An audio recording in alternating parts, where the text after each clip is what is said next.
Well, if you didn't know how to wipe your butt, Cody will explain how. Gosh, that was terrible. This was terrible. I have two quick announcements. So first of all, this is Season Wife.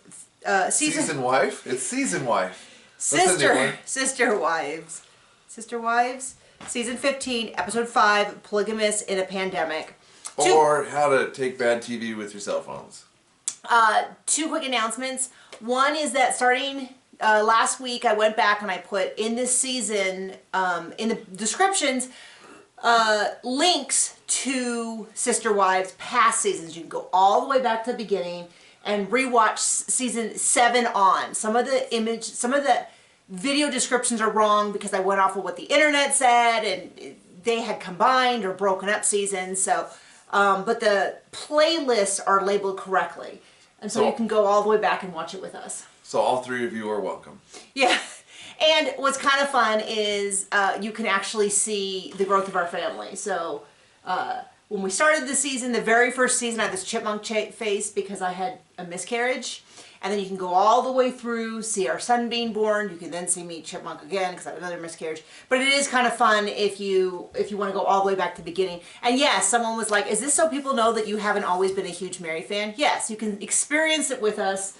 We always try to react to the season that's happening, the event that's happening, and not just pick a team and then stick with that team through the entire... Well, my team's I hate everyone. 7 years. Okay, so that's the first announcement. Second announcement is Seeking Sister Wife is coming back, season 3.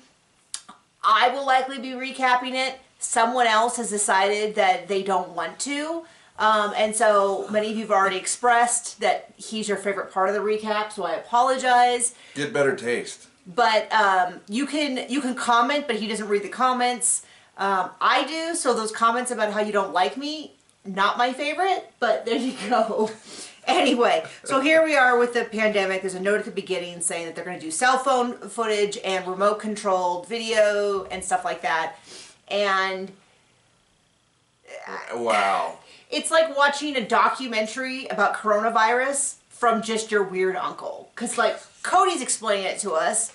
Like we've never experienced it. It's for the past year. I am semi-interested in how they handled it. I am not at all interested in hearing them explain to me how they should handle it. Like, I don't need the lecture. They need the lecture. They need, you know what I mean? Like, anyway, so, at first I was like, oh, Robin seems to be the most sane. Her and her son have some health issues, and they seem to be taking it seriously until the end of the episode when they don't. Audrey and Mariah decided they're going to leave Chicago immediately. This is really common. I have a lot of friends that are in New York. Dude. And they talked about, like, if they were on the fence about leaving, this was the time to leave. They said that, a lot of my friends said that basically every week they would see moving trucks all in their neighborhood from people leaving. A lot of people went and, like, rented a house for a year out of town, all that kind of stuff. I don't know about New York, but I do know about the riots in Chicago, so it was pretty smart to get the F out of there quick. Anyway, there weren't riots then. Well, I know, but anyway, not soon after this there were. Well, no, it just made sense that they were already unhappy and they were already feeling isolated. They were already planning on moving to just get out of town. So, Mary, this was a big discussion point about Mary going out there to help them, and Cody comes over and is basically talks right over Mary and is like, no, I can't come. And I didn't even know they were asking him to come. If they asked him to come, it was off camera because he's like, well, I'm not going to come and you can just buy new stuff. Now, as someone who's moved a lot, the like ditching stuff and just rebuying it is way underrated as an idea because we've moved a lot of times and we've moved stuff and then gotten here and been like, we could have just gotten something new from Salvation Army for like $100. I kept the furniture that like, I have something here like for my great aunt and grandma and stuff, but you know, if it's something that you just bought at like an IKEA or something, like just ditch it. So, but this is the thing. I don't think he was saying that because he genuinely cared. I think he was saying it because he didn't want to do it. And it was like, oh, the whole family, but then later on in the episode we see that the whole family is important only really counts when it's what Cody wants to do. So he's like, Mary, you can't go because you'll be exposing the whole family. Mary's being so selfish about exposing the whole family. Except they have to quarantine. And I've seen some people say, oh, well, they didn't know about quarantine back then. Yeah, they did. They knew about quarantine. Plus, to expose the whole family, you kind of got to be around them. You got to be around the whole family. But as it is, it sounds like it was the right choice. I saw a tweet from Mary where her and the girls talked offline and were like, hey, it's not worth the risk of you flying on a plane to come help us. Just help us when we get there. That's what they said. That's what happened. I would have loved to see that conversation. But anyway, they go ahead and they decide they're going to do that. Audrey and Mariah show up, and then it's like, oh, they're going to quarantine for 2 weeks. So I don't think it was the smartest idea for Mary to risk herself to go across country. But this idea that, oh, well, you couldn't because then you'd expose the whole family. Well, they're quarantining anyway.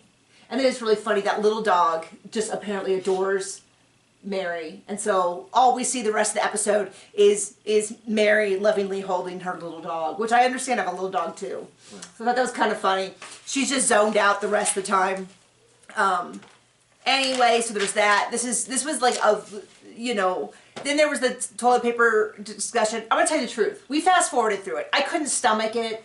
It was like, it was just too much. And someone reminded me that there was a whole discussion where Cody was talking about like hormones, and when you kiss someone, their hormones get in your body, and it was like, I had blocked it from my memory. It was on that level, but even grosser, because I don't want to hear anybody else talk about, you know what I mean? Like, we had a young son at home who is potty trained, but we're still in that stage, and it's like, that's too much for me already. Like, we're doing it because we're parents, but like, I don't need to see a grown man explain it to me. I didn't. So if there was some without valuable any indication that they understand science at all.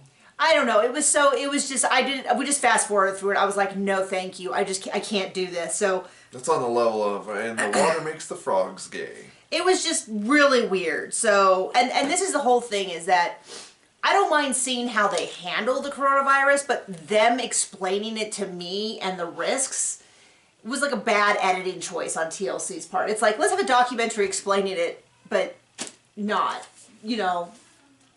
not. So anyway, they kind of talk about it and who's doing what. So Janelle says, I don't think you should come over. My kids are still working and are still doing stuff. It's a risk to the rest of the family. Cody immediately throws his sons under the bus by on national TV outing them as not being, is not quarantining or not being socially distanced. And I thought, I mean, that I don't know if the boys are underage or not. If they were underage, it's even a bigger problem. But the idea that he would just be like, oh, well, the real problem is that my kids are still, it's like, it feels a little bit like. The only person important to Cody is Cody. And so it was like really bothersome to me, because it was like, and well, first of all, the point still stands. If Robin, is saying that she has these health problems and her son has these health problems, it's still a concern. Whatever reason, I mean, she was right. If Cody gets it and spread, it's going to go and spread it to the rest of the family except Mary. That's still a risk, whatever her reasons. But it's clear he doesn't want to not be around. He doesn't want to not do what he wants to do. He wants to do what he wants to do. He wants to pick the days the way he wants. And he doesn't want anybody else. And so he gets the rest of the wives on the phone, essentially to try to guilt Janelle into making it so that she lets Cody come over. Except that backfired.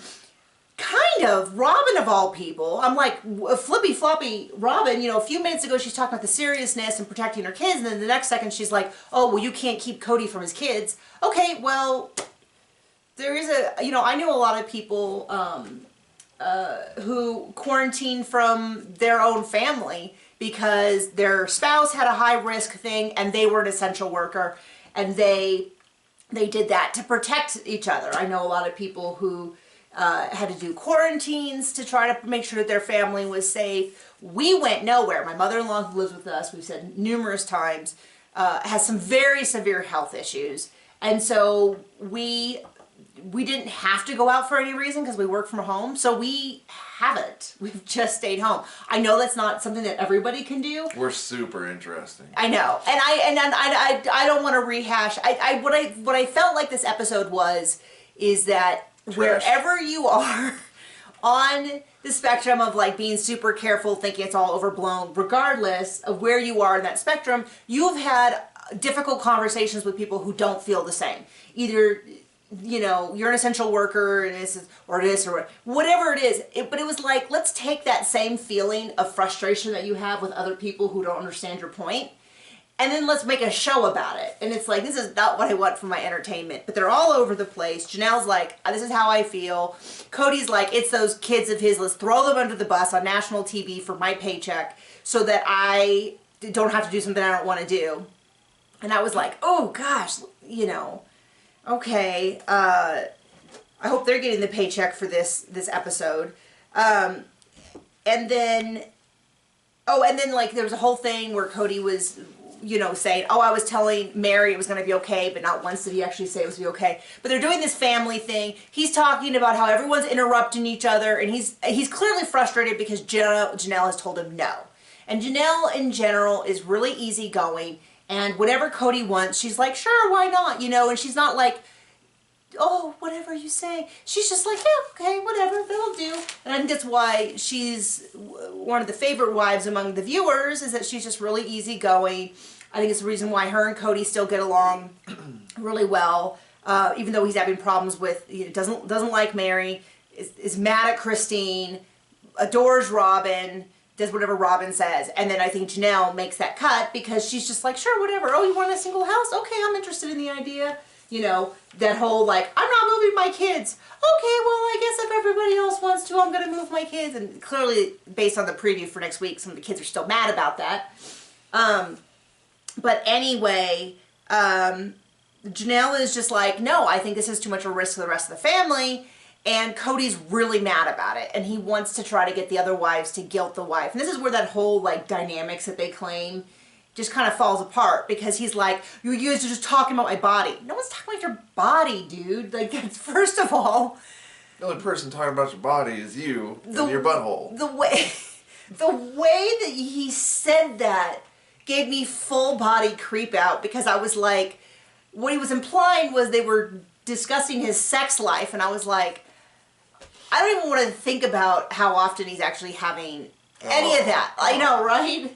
But the way he said that was just so upsetting. Anyway, that's all. I mean, I took barely any notes for this episode because I felt like, even for a Sister Wives episode, it was very low content. It was filmed really badly. Oh, but during that whole thing, so Robin's got an opinion, Christine's got an opinion. Mary, first of all, you can see the phone. It's like 4 feet away from her.